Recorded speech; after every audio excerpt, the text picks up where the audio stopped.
Lidia, llevo la dirección de un centro bastante grande en Madrid. Parto de una profesión que es la enfermería, que está basada, por supuesto, en el cuidado de las personas, generalmente de las frágiles.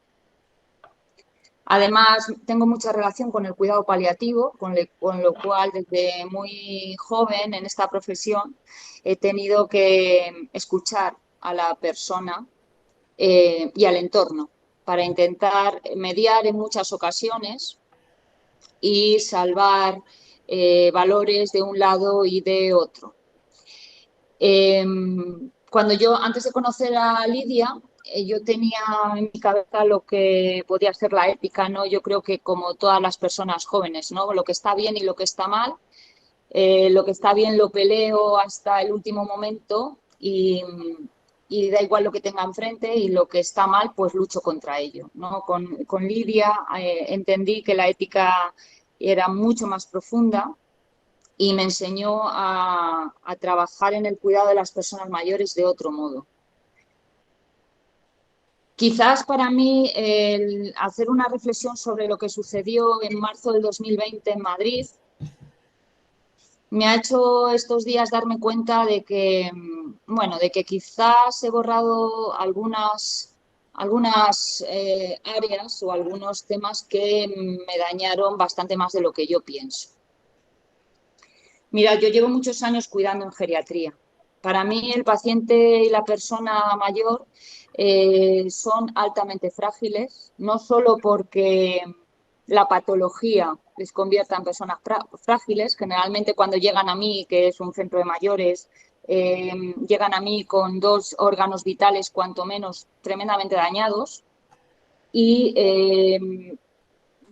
no solamente por este daño y esta patología, sino porque cuando una persona en esta sociedad comienza a ser frágil, tenemos la regular costumbre de ejercer el paternalismo como una forma de proteger. Y el paternalismo que ejercemos muchas veces les deja sin derechos básicos, como es el derecho a decidir, como es la autonomía, como es exponer cuáles son sus preferencias y como es decidir cómo quieren que sean sus últimos años o sus últimos meses cuando hablamos de un cuidado paliativo. Los últimos años he peleado sobre todo para que en los centros de mayores haya, por lo menos en el mío, ¿no? Que no es que yo haya peleado en otros centros, pero sí en el mío, para que la autonomía de la persona mayor sea respetada. Y con ello la dignidad de la persona y también para que las decisiones que tomemos respeten los principios de beneficencia y no maleficencia. Cuando estalla la crisis en Madrid,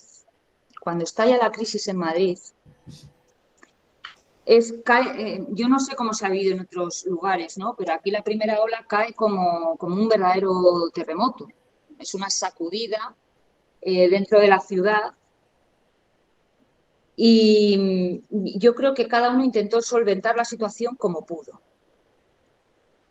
No quiero que determinadas frases que yo pueda manifestar en la charla se puedan malinterpretar en cuanto a que es una crítica a lo que sucedió ni a las decisiones que se tomaron. Solo saco determinados temas porque creo que si no hacemos una reflexión sobre lo que pasó, pues es fácil que volvamos a repetir determinadas decisiones si vuelve a pasar, que ojalá no vuelva a pasar. Se ha oído, nos preocupa el mayor, los mayores, porque nuestros ancianos, porque los centros de mayores, porque cómo les estamos cuidando. Bien, sin embargo, cuando se hablaba tanto de proteger al mayor, hay determinadas decisiones que se toman ya de inicio que llaman la atención, ¿no? Y se habló de los centros de mayores, pero los mayores estaban en todos los sitios, estaban en las puertas de los hospitales, estaban en los hogares, estaban con nosotros, estaban alejados de sus hijos. Sin embargo, las normativas, yo no vi en aquel momento ninguna normativa que dijese que había que proteger a los mayores que se quedaban solos en casa, o que había que recoger bajo el halo familiar a los que estaban fuera, o incluso irnos con ellos, porque muchos de nuestros mayores se quedaron solos por normativa. ¿Vale? Yo, por ejemplo, mis padres vivían en Guadalajara y no podía visitar por normativa. Y en esa normativa, pues muchos de ellos se quedaron solos. Yo no entendía cómo pues, se podía hacer sancionable una normativa que atentaba al principio de beneficencia de una persona mayor. Nuestras personas mayores, los más frágiles, los que están solitos, los que están solos, la soledad les hace un daño sobre la salud mucho más potente que cualquier neumonía. Y la normativa atentaba al principio de buscar una buena atención para ellos. Y también el hecho de que, ¿dónde quedaba el principio de equidad? Ese principio que nos permite, sí, interpretar la norma, ¿no? Buscando el menor daño para la persona. Y yo creo que no se analizó suficientemente y que nadie lo hizo con mala intención, pero sí que creo que bajo el halo de vamos a proteger la salud de todos, pues se atentó en muchas ocasiones sobre la salud del mayor. La pandemia evidenció varios hechos que yo creo que todos somos conscientes. O sea, estamos en un foro en el que yo creo que la ética y muchas de las decisiones que tomamos vienen ya sustentadas por unos conocimientos y por una forma de entender la vida, que quizás no es la forma de entender la vida de toda la sociedad.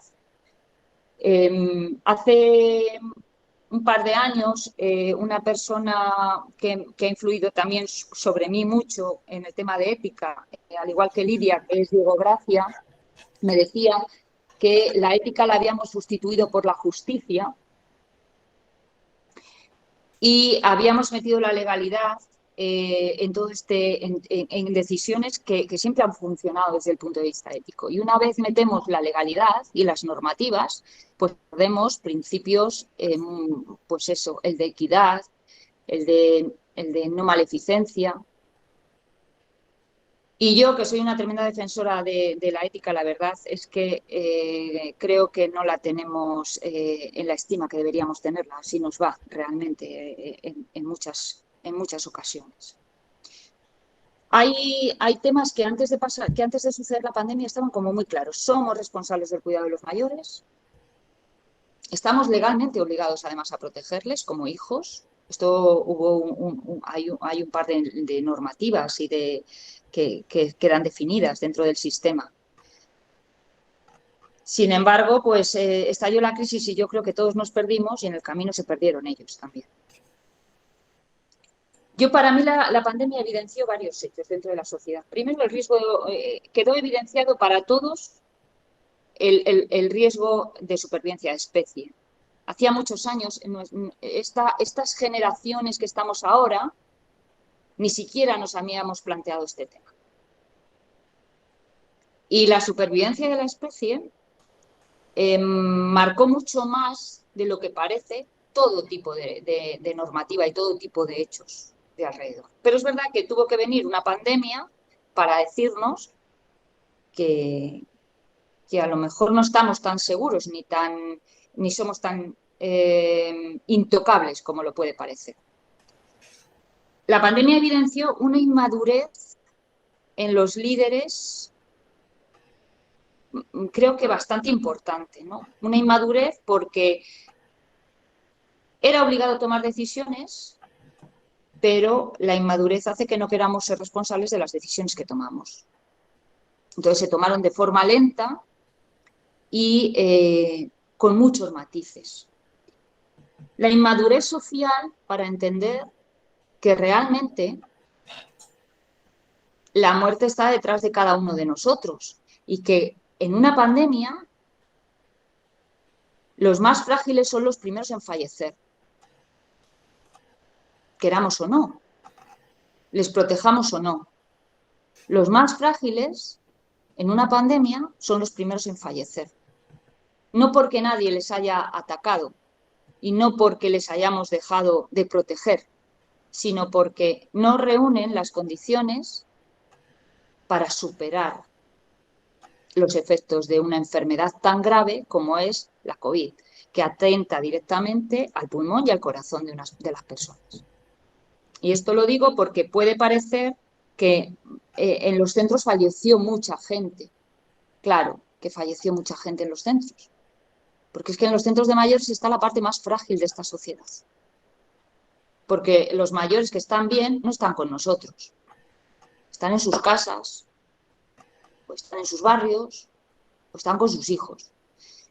Y la parte más frágil de la sociedad estaba ingresada en centros de mayores, con unas pluripatologías muy importantes y una doble neumonía por COVID, pues en la primera ola no dio tiempo, no les dio tiempo a sus organismos a nada.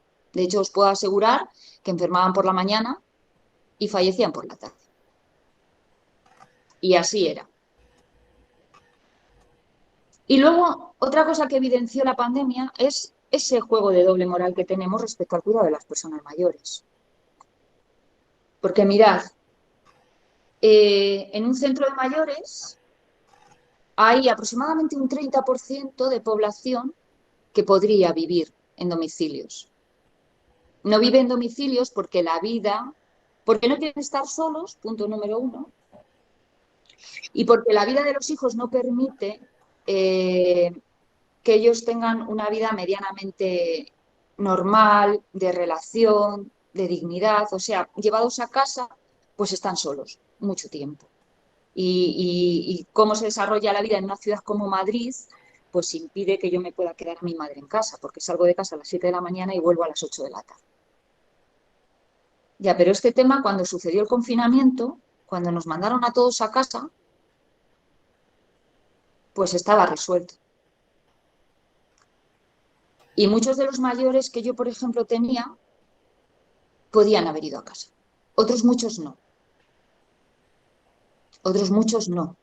Y se tenían que quedar aquí, que era donde mejor estaban.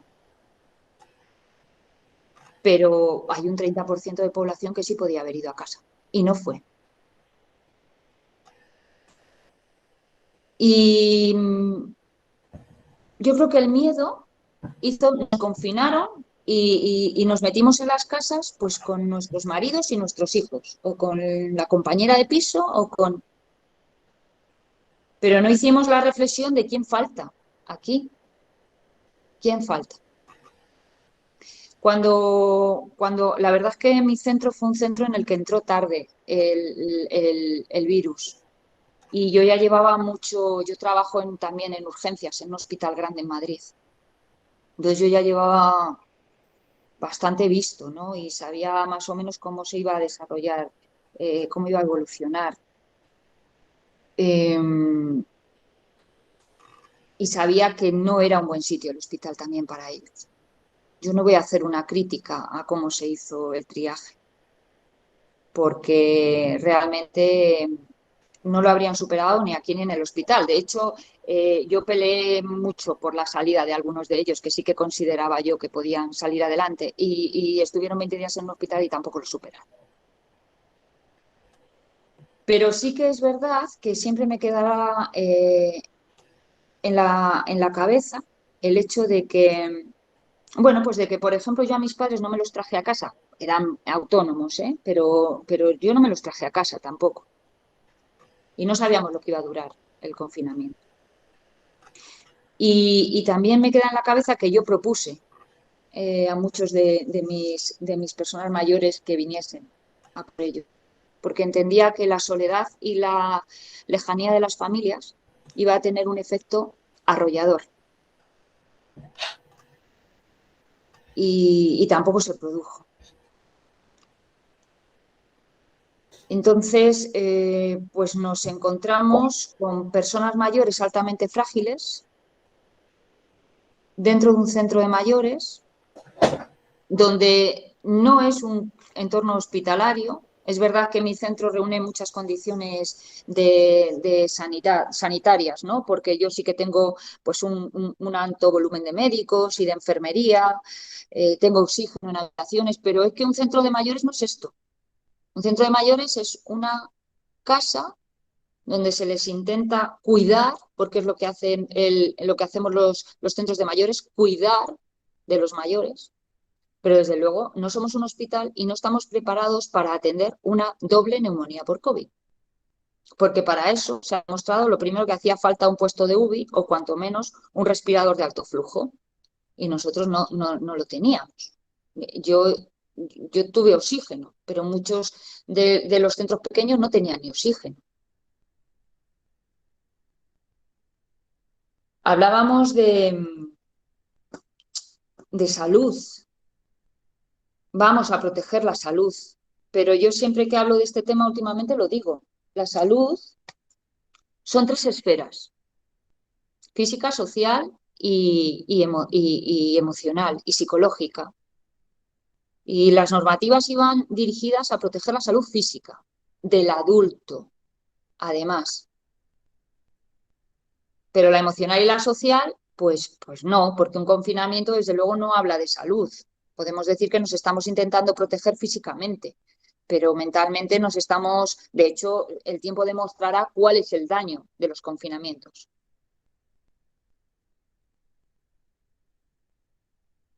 Con el confinamiento los mayores se quedaron fuera. Lo hicimos de una forma, pues quizás sin pensar demasiado, pero se quedaron fuera. Y curiosamente, los mayores más acompañados y más cuidados fueron los que estaban en los centros. Porque, y no quiero hablar mucho del tema, ¿no? Porque no lo quiero sacar de contexto, pero en los centros la gente se quedó a cuidarles. Sin embargo, en un hospital, yo algunas de las discusiones que tenía con geriatría eran tan crueles como necesito que te lleves a estos 5 personas porque y el geriatra desesperado me decía, pero ¿dónde quieres que se queden? ¿En el pasillo de mi hospital o contigo? Y con sus auxiliares en el centro, Susana, porque son perfiles que van a fallecer. ¿Dónde queremos que fallezca? Pero claro, de todo esto pues se ha sabido muy poco. Y además yo creo que de verdad os digo que la sociedad no es consciente de lo que pasó en la primera ola, en Madrid ni en Barcelona, para nada. Ni en los hospitales, ni en los centros de mayores. En los hospitales, pues la gente moría sola también. Y también moría sin oxígeno, porque no había, porque no llegaba. Y también moría sin puestos de UBI, porque no había UBI para todos. Y se ha triado toda la vida, tanto que hablan del triaje, de que a los mayores, que los dejamos fuera. Toda la vida en cualquier crisis sanitaria ha habido que triar. Se hace triaje en un accidente de tráfico. En las guerras se hacía triaje. Y no se hacía triaje porque valga más o menos la vida de una persona más joven o más mayor. No. Se hace triaje porque hay que proteger a la especie.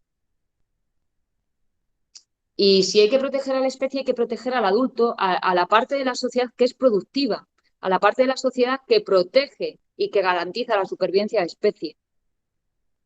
Entonces, si tenemos que elegir entre una persona de 50 años y una persona de 80 años, yo llevo como enfermera a un sitio y tengo que elegir dónde hago una respiración o dónde hago eh, una reanimación cardiopulmonar, y estas cosas las tengo que pensar, aunque suelen crueles, porque son crueles.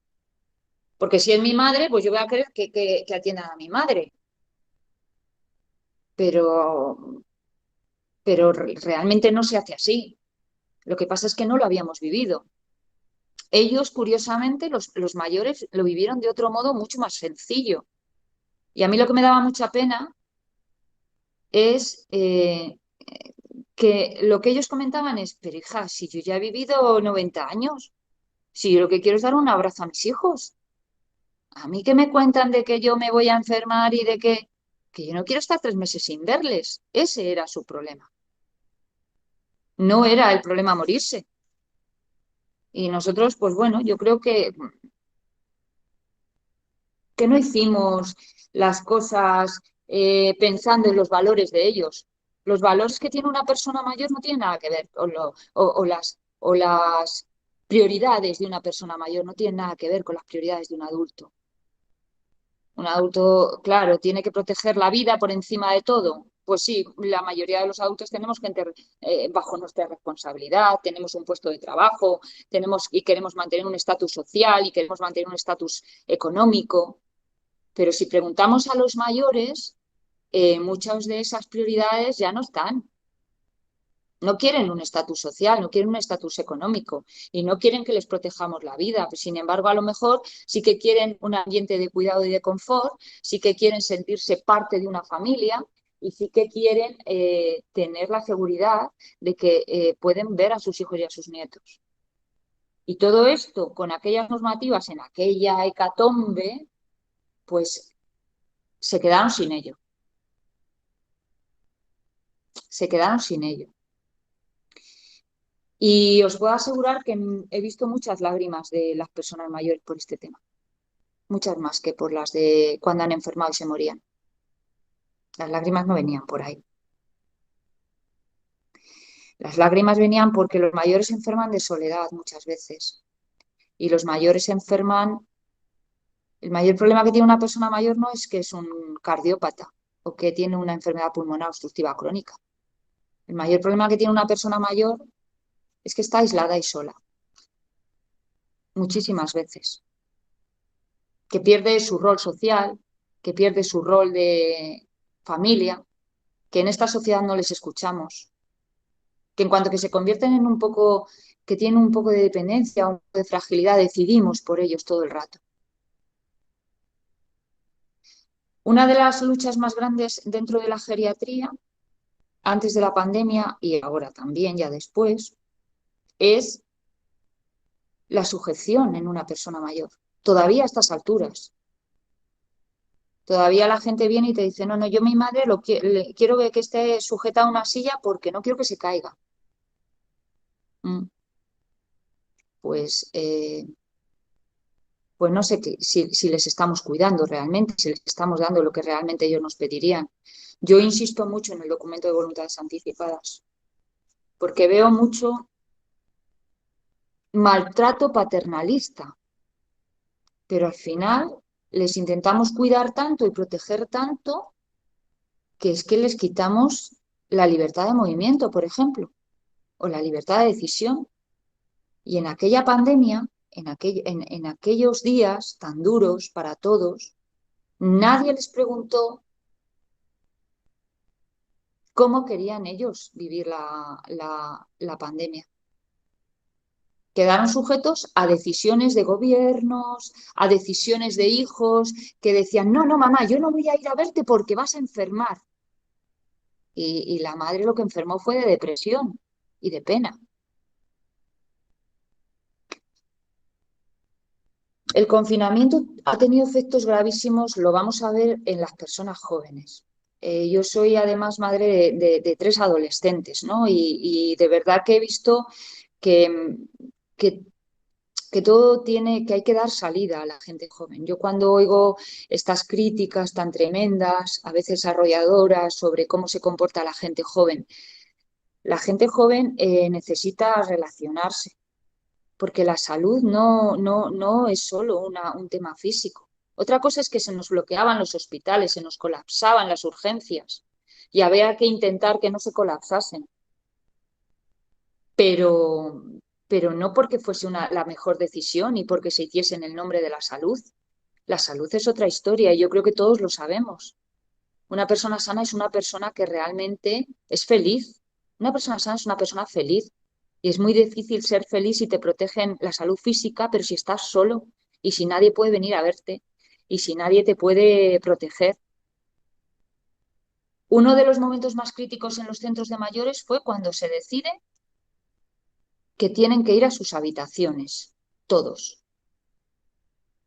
Se decide por normativa que tienen que ir a habitaciones. No os podéis imaginar lo que aquello supuso en un centro, por ejemplo, como el mío, con 3 plantas. Todos a las habitaciones. Y ya no, y no hay visitas. Entonces se ponían las televisiones. Y os podéis imaginar cuál era el tema de la televisión, era tremendo. O sea, es que era el acompañamiento perfecto para que todos acabasen, pues, o con la cabeza perdida del todo ya, o con una depresión de la que ya no levantan cabeza, porque la gente joven tenemos opciones y tiempo a recuperarnos de todo esto que ha pasado. Pero muchos mayores no van a tener tiempo a recuperar nada. Lo que hicimos, hecho queda. Entonces, mirad, yo creo que intentamos cuidarles, todos intentamos cuidarles. Pero también creo que sirvieron de pantalla de muchas cosas. Y esto no es ético. Utilizarles de pantalla no es ético. Quitarles, que nadie les pregunte cuáles son sus valores principales no es ético.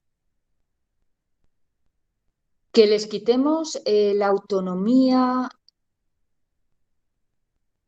y los deseos más sencillos, los más básicos, los de dar un abrazo a sus hijos, no es ético. Y claro que son una parte vulnerable de la sociedad, pero por eso que son una parte vulnerable de la sociedad, cuidarles no es decidir por ellos. Cuidarles es darle cabida. Lo que pasa es que esta sociedad nuestra hemos decidido que la persona mayor no sé, bueno, pues que tiene muy poco que decir. Y tiene tan poco que decir que ya no le dejamos decidir ni decir nada ni sobre ellos mismos. Ni sobre ellos mismos. No son escuchados nuestros mayores en la sociedad. Ni antes de la pandemia, pero es verdad que como persona y profesional relacionada con el cuidado de las personas mayores, para mí, para mí la pandemia ha servido para darme cuenta de que no escucha a nadie lo que dicen los mayores y que las normativas no les han tenido en cuenta en ningún momento. Y que además de todo han servido de pantalla de muchas cosas. El problema es que como no reflexionamos sobre ello, seguimos haciendo cosas de este tipo. O sea, seguimos ahora con el tema de la vacunación, pues les hemos vacunado a todos. Daba igual si habían sufrido la enfermedad, daba igual si tenían eh, anticuerpos, hay que vacunarles a todos, con 2 dosis. Que nadie diga nunca que no les hemos vacunado. Pero mire, si es que ya ha pasado la enfermedad, si es que tiene un índice de, de anticuerpos altísimo. Ya, pero las 2 dosis. Las 2 dosis. Ahora la tercera dosis.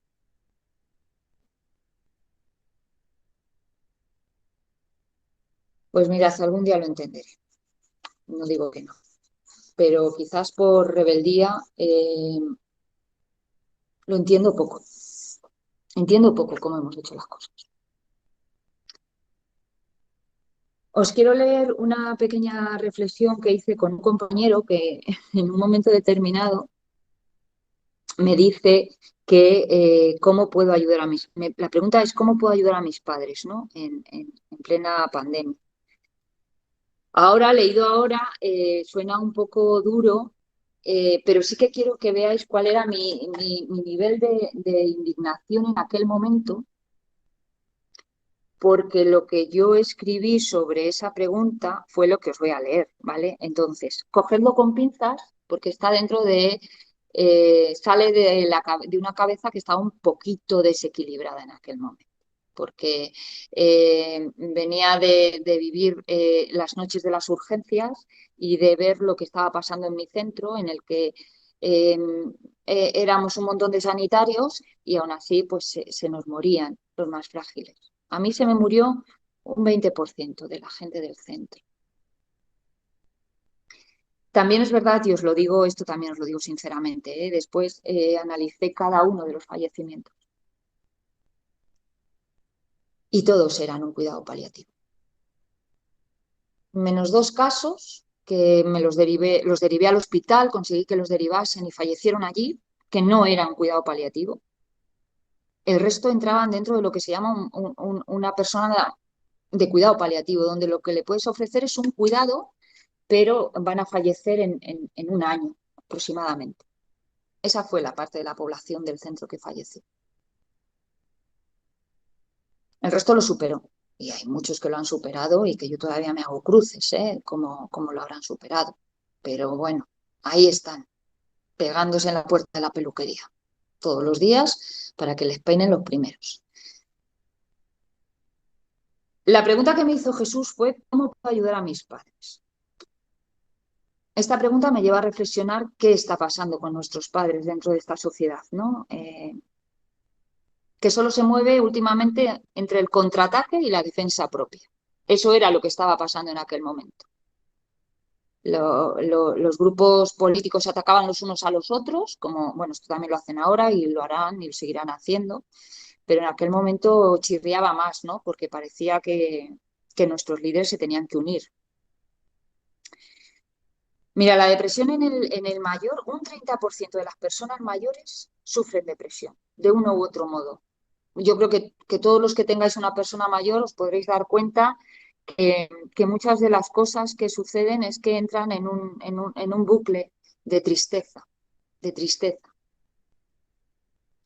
La primera causa de depresión en los mayores es la soledad. Esto está definido en todos los libros de geriatría. Y lo que yo le comentaba a mi compañero es que decía Mahatma Gandhi que cuando una ley es injusta, lo correcto es desobedecer. Este fue mi consejo.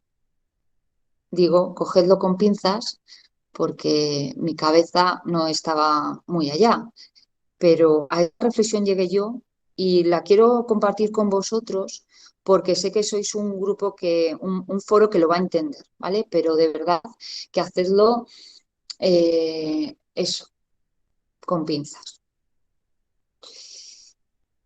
Nuestros padres se mueren en soledad la mayoría de las veces solamente porque se abandonan a la tristeza. Y yo le decía, en estos momentos de crisis sanitaria no podemos olvidar 3 cosas. Cuando la supervivencia de la especie marca las políticas, los grupos improductivos nunca son una prioridad, aunque se grite lo contrario. La salud la OMS define la salud como un equilibrio social, emocional y físico. Si no son los 3, no hay salud. Y las actuales normativas están atacando directamente la salud, pero nos están intentando convencer de que todo se hace en el nombre de la salud. Y los valores de las personas mayores no son los del adulto. La vida, el estatus económico y social han perdido la batalla frente al confort, la familia y el sentimiento de pertenencia. Estos son los valores de las personas mayores. Y las políticas que estábamos teniendo en aquel momento atacaban directamente a todo esto. ¿Cómo podríamos explicar, le decía yo, cómo explicar normativas del tipo de que no se puede viajar a visitar a tus padres sabiendo que la soledad en el tiempo les va a abogar a una depresión mayor o a una enfermedad grave? ¿Cómo se puede hacer sancionable una normativa que ataca sobre los principios de beneficencia y no maleficencia en la parte más vulnerable de la sociedad? ¿Cómo se me puede sancionar por ir a visitar a mis padres? ¿Y dónde quedaba el principio de equidad? Ese que permite que interprete la ley buscando el menor daño para la persona. Y por último le decía, no sé si alguien está midiendo el daño que estas normativas hacen en nuestras personas mayores. porque muchos de ellos estaban condenados a fallecer, lamentablemente.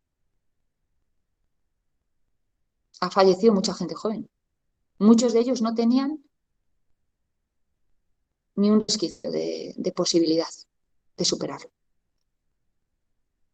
Y todos lo sabíamos. A hospital no podían ir, en los centros no había medios para atenderlo, pues es que todos sabíamos a dónde íbamos. La salud física no se estaba defendiendo tampoco, la de ellos en ese momento,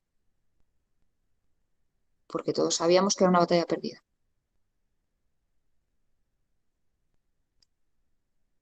Yo le decía a mi compañero que muchas de las normas que se estaban haciendo protegían cifras y que nuestros padres se estaban sirviendo de pantalla de intereses varios y de decisiones que había que tomar. Totalmente de acuerdo que había que tomarlas, pero que no se estaba mirando hacia ellos. Que los derechos y deseos de estas personas mayores estaban quedando totalmente olvidados y nadie los estaba teniendo en cuenta. Y que nuestras obligaciones como hijos también estaban siendo obviadas.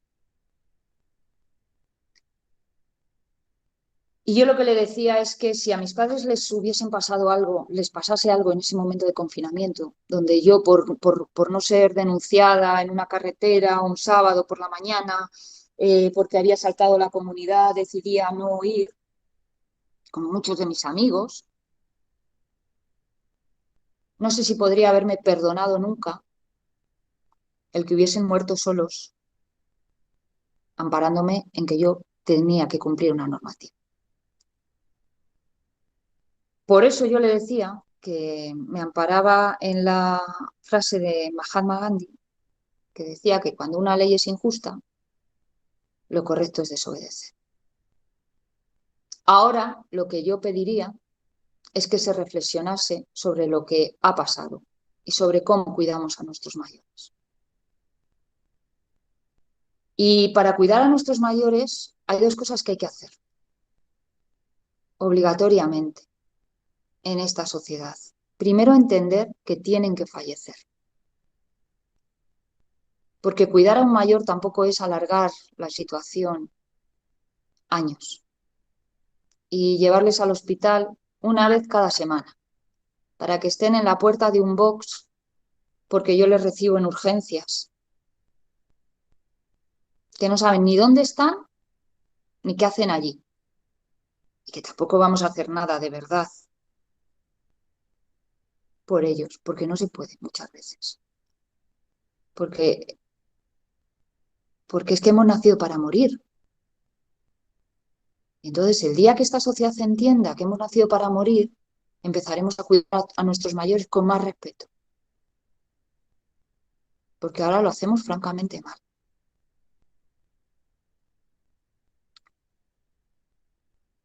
Y, y mirad, para mí ha sido tremendamente traumático como directora de centro todo lo que pasó. Creo que lo he compartido en alguna ocasión con Lidia. Fue tremendo, pero no tremendo por el número de fallecidos. No, porque hubo muchos de los que se nos fueron en aquella época, de los que yo había hablado en reuniones y había dicho muchas veces, por favor, ¿cuándo le va a llegar la hora a esta persona? Entonces, no sufrí por los fallecimientos, porque creo que muchos de ellos dejaron de sufrir una situación de enfermedad de años y años y años. Lo que sufrí y me traumatizó fue la criminalización de los cuidados que hacemos los profesionales en los centros. Eso creo que destrozó mi vida profesional dentro del sector de la geriatría, porque nos dedicamos a cuidar, cuidamos a los mayores, les acompañamos, Les damos lo que muchas veces las familias, porque no podemos o porque no queremos, no lo hacen. Mis auxiliares se metieron en este centro dejando sus casas y vivieron en él durante 2 meses, mientras la gente decía que qué estaba pasando con los mayores en los centros. Pero ninguna familia vino a recogerles. Y en el hospital no había hueco. Pues hicimos lo que pudimos. Os lo puedo garantizar.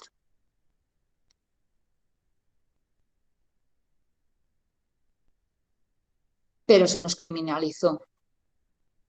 Algo que no se hizo, por ejemplo, en hospital. Yo en hospital casi era una guerrera, vamos, era, pues eso. A mí me aplaudían por la noche y me tiraban piedras por la mañana. ¿Qué queréis que os diga? Esto era así. Y yo era la misma profesional, la misma.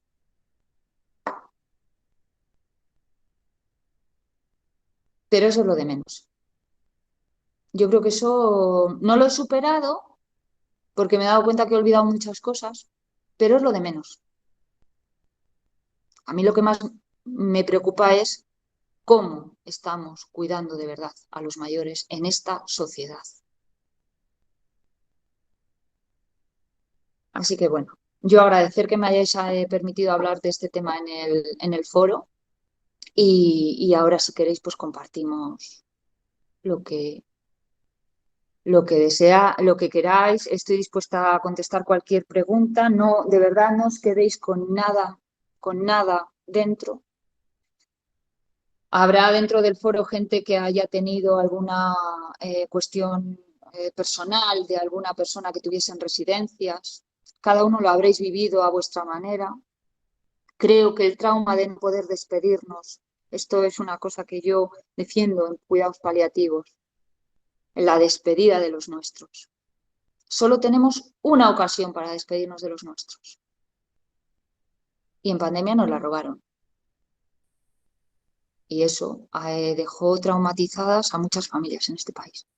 Y entonces había que buscar culpables, porque el duelo hace que la ira salga.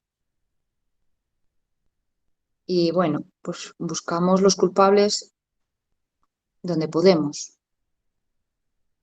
Pero creo de verdad que no hay ningún culpable de lo que pasó. Yo creo que todos somos víctimas de lo que ha pasado. Así que para lo que queráis, os voy a contestar desde la más absoluta transparencia y sinceridad. Y muchas gracias por escucharme.